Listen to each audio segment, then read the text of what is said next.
بسم الله الرحمن الرحيم. الرحمن علم القرآن، خلق الإنسان، علمه البيان. الشمس والقمر بحسبان، والنجم والشجر يسجدان. والسماء رفعها ووضع الميزان،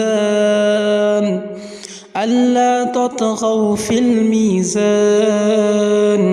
وأقيموا الوزن بالقسط ولا تخسروا الميزان. والأرض وزرعها للأنام، فيها فاكهة والنخل ذات الأكمام، والحب ذو العصف والريحان. فبأي آلاء ربكما تكذبان؟ خلق الإنسان من صلصال كالفخار، وخلق الجان من مارج من نار. فبأي آلاء ربكما تكذبان؟ رب المشرقين ورب المغربين،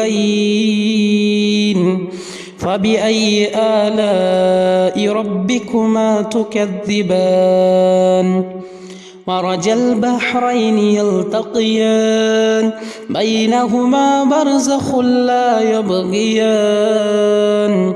فبأي آلاء ربكما تكذبان؟ يخرج منهما اللؤلؤ والمرجان، فبأي آلاء ربكما تكذبان؟ وله الجوار المنشآت في البحر كالأعلام، فبأي آلاء ربكما تكذبان؟ كل من عليها فان، ويبقى وجه ربك ذو الجلال والإكرام. فبأي آلاء ربكما تكذبان؟ يسأله من في السماوات والأرض، كل يوم هو في شأن. فبأي آلاء ربكما تكذبان؟ سنفرغ لكم أيها الثقلان، فبأي آلاء ربكما تكذبان؟ يا معشر الجن والإنس إن استطعتم أن